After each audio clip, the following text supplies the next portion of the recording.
আসসালামু আলাইকুম। একটা অত্যন্ত গুরুত্বপূর্ণ কথা শেয়ার করার জন্য আসলাম।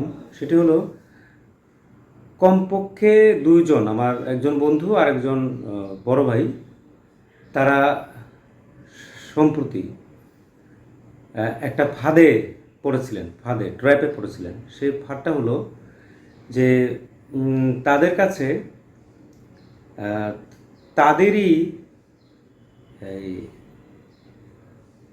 আপত্তিজনক ভিডিও পাঠিয়ে তাদেরকে ব্ল্যাকমেল করা হয়েছে এবং তাদের কাছে মোটা অঙ্কের টাকা দাবি করেছে ইন্ডিয়ান একটা গ্রুপ। ইন্ডিয়ান বললাম এই কারণে যে যে ভাষায় তারা মানে হিন্দি ভাষায় তাদের কাছে ব্ল্যাকমেল করে চাঁদা চাওয়া হয়েছে। তো তাদের এই যে ভিডিও আমি এটা বললাম, এটা আসলে তাদের ভিডিও না,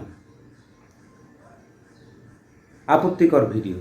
তো এই ভিডিওটা তাহলে কিভাবে করেছে? তারা এগুলো কিছুই করে নাই, তারা কখনো ইন্ডিয়াতেও যান নাই, কিংবা ইন্ডিয়ার যে সেই যে যাদের কথা আমি বলছি তারাও বাংলাদেশে আসে নাই, কিন্তু ভিডিও বানিয়ে তাদের কাছে পাঠিয়ে হোয়াটসঅ্যাপে পাঠিয়ে তাদেরকে বলা হয়েছে যে এত টাকা দিবি, না দিলে এই ভিডিও আমরা ভাইরাল করে দেব। তাহলে কি সেই ভিডিও বা কীভাবে সেই ভিডিও বানানো হয়েছে সেটি আপনাদের সাথে আমি একটু শেয়ার করি। ফেসবুকে প্রথমে আপনাকে ইন্ডিয়ান নারী নাম দিয়ে আইডি থেকে ফ্রেন্ড রিকোয়েস্ট পাঠানো হয়। যেমন ধরেন অঙ্কিতা অঙ্কিতা চক্রবর্তী বা যে কোনো ইন্ডিয়ান বা হিন্দি যে কোনো নাম ফেসবুক প্রোফাইল থাকে এবং সেই প্রোফাইলে খুব সুন্দর বা সুন্দরী নারীর ছবি থাকে। ফ্রেন্ড রিকোয়েস্ট পাঠায়, ধরেন আমার কাছে পাঠালো, আমার কাছেও পাঠিয়েছে এরকম, কিন্তু আল্লাহর রহমতে আমি সেই ফাঁদে পা দিইনি এখন পর্যন্ত। আমার সিক্সথ সেন্স কাজ করেছে। হয়তো অন্য আরও অনেকের থেকে আমার মিডিয়া লিটারেসি বেশি। মিডিয়া লিটারেসি মানে গণমাধ্যম সাক্ষরতা, মানে আমি বুঝতে পারি যে কোন আইডিটা ফেক হতে পারে। ধরেন যে প্রোফাইলগুলো লক করা থাকে ম্যাক্সিমাম ক্ষেত্রে দেখবেন, আমি সবাইকে বলছি না, অনেকে লক করে তার নিরাপত্তার জন্য, সেই আইডিগুলি কিন্তু সন্দেহজনক। আর ইন্ডিয়ান একজন নারী বা ইন্ডিয়ান কোনো ক্যারেক্টার আমাকে ফ্রেন্ড রিকোয়েস্ট পাঠাবে কেন?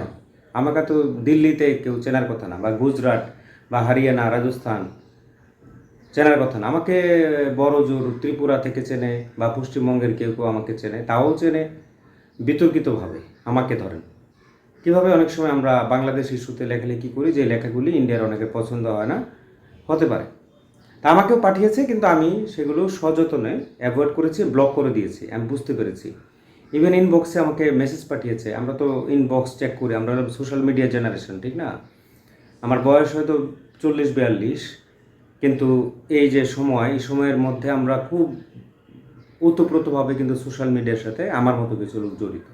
আমাকে পাঠিয়েছে, আমি বুঝে গিয়েছি যে এই জিনিসটা ভালো না, এই আইডিটা ভালো না, এটা সেফ না, এটা অযথা ফালতু বেহুদা, এটা দরকার নাই to get connected with them. আমি ব্লক করে দিয়েছি। কিন্তু সবার মাথায় এই জিনিসটা কাজ করে না। আপনাকে প্রথম পাঠালো, আপনি সেটা অ্যাকসেপ্ট করলেন, করার পরে আপনার সাথে মাঝে মাঝে হাই হ্যালো করলো, hello hi how are you, I like your writing, হ্যান ত্যান এগুলো বললো, আপনিও তাকে রিপ্লাই করলেন। স্বাভাবিকভাবেই ইন্ডিয়া থেকে যদি কেউ আমাকে নক করে বা আপনাকে নক করে, আপনি হয়তো একটু নানান কারণে, ইন্ডিয়া আমাদের নেইবারিং কান্ট্রি, বা বিদেশি কেউ, বাঙালি আমাদের যেটা প্রবলেম যে বিদেশি কেউ যদি আমাদের সাথে কথা বলতে আসে, আমরা কিন্তু আবেগে গদগদ হয়ে যাই, আমরা ইমোশনাল হই, বিগলিত হই বেশি।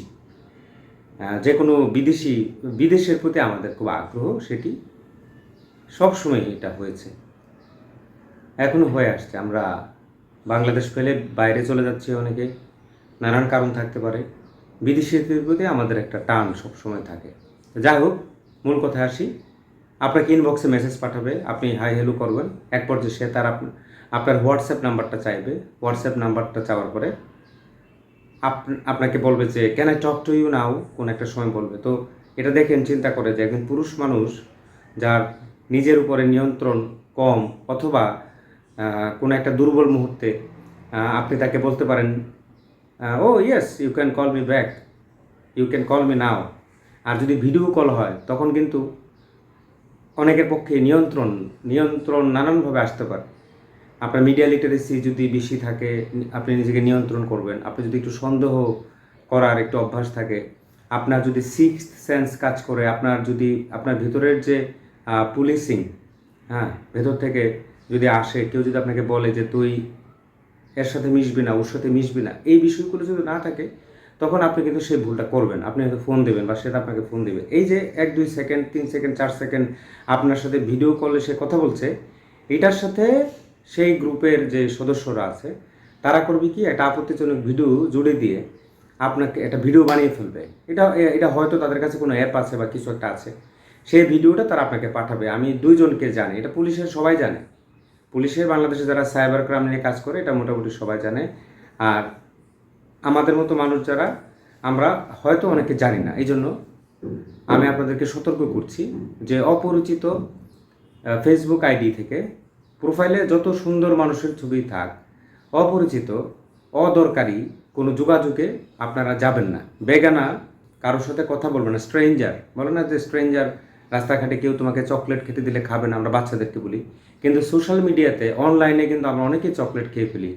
আমরা বাসে উঠলে আমাদের আত্মীয় স্বজনদেরকে বলে দিই যে ডাব দিলে খাবে না, আমরা দিলে খাবে না। এরকম হয়েছে যে ডাবের পানি খেতে দিয়েছে, অজ্ঞান হয়ে, অজ্ঞান পার্টির কাছে সমস্ত কিছু খুয়ে 3 দিন পরে তার হুঁশ ফিরেছে। তারপরে এটা ইউনিভার্সিটি টিচারদেরও হয়েছে, আমরা খেয়ে গাবতলিতে অজ্ঞান হয়ে গেছে, এরকমও টিচার ঘটনা আছে। কিন্তু এরকম 2টা ঘটনা। সর্বশেষ আরেকটা, যে আমাদের এক টিচার, একজন বড় ভাই, তিনি ফেসবুকে স্ট্যাটাস দিয়েছেন যে এই নামে তার কাছে এটা কী হতে পারে। তখন অনেকে তাকে বলেছে it's honey trap. Honey trap শব্দটা অনেক বেশি পরিচিতি পেয়েছে ইদানিং। আমাদের বাংলাদেশের একজন এমপি কলকাতায় পশ্চিমবঙ্গের একটা বাড়িতে যে বলা হয়েছে তাকে হত্যা করা হয়েছে, ও এখনও সেই মামলার সুরাহা হয়নি। তো হানি ট্র্যাপ শব্দটা, তো হানি ট্র্যাপ হতে পারে জীবনে কোনো না কোনো পর্যায়ে, কিন্তু আপনাকে কেউ না কেউ প্রলোভন দেখাতে পারে। ফেসবুকে প্রেম হয়েছে, বাস্তবে গিয়ে ধরা খেয়েছে, এরকম অনেক ঘটনা আছে, অনেক ঘটনা। পুলিশের কাছে মোটামুটি তথ্য অনেক বেশি থাকে, অনেক ঘটনা। ফেসবুকে আপনি যাকে দেখে বারবার কথা বলে, ইনবক্সে কথা বলে যাকে আপনি, যে তাকে আমি চোখে দেখিনি, তার অনেক গল্প শুনেছি, গল্প শুনে তাকে আমি অল্প অল্প ভালোবেসেছি, সেই দিন এখন আর নাই ভাই। আপনাকে সতর্ক হতে হবে, সাবধান হতে হবে, যে বোঝার চেষ্টা করতে হবে যে এই আমাকে কেন সে ইনবক্সে নক করছে, বা এই মেয়েটা আমাকে নক করছে কেন, বা এই ছেলেটা আমাকে, বা এই পুরুষ লোক বা এই নারী আমাকে নক করছে কেন, হোয়াই। মানে একটু আনইউজুয়াল যদি কিছু হয়, একটু অস্বাভাবিক যদি কিছু হয়, তখন একটু সন্দেহ করার একটু চেষ্টা করবেন।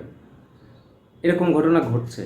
আপনার ভিডিও যদি বানিয়ে, সত্য না, বানিয়ে যদি ছেড়ে দেওয়া হয়, আপনার যে মিডিয়া ট্রায়াল হবে, সোশ্যাল মিডিয়া ট্রায়াল, এটা বুঝেন তো নাকি? Social media trial, character assassination হবে।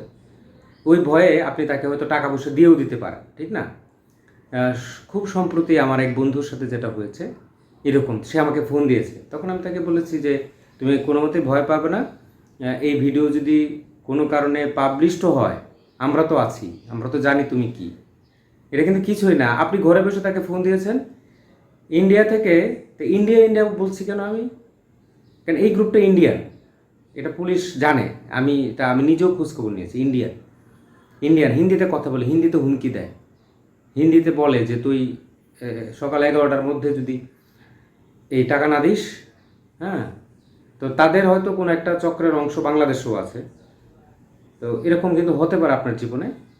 সবাই সতর্ক থাকবেন।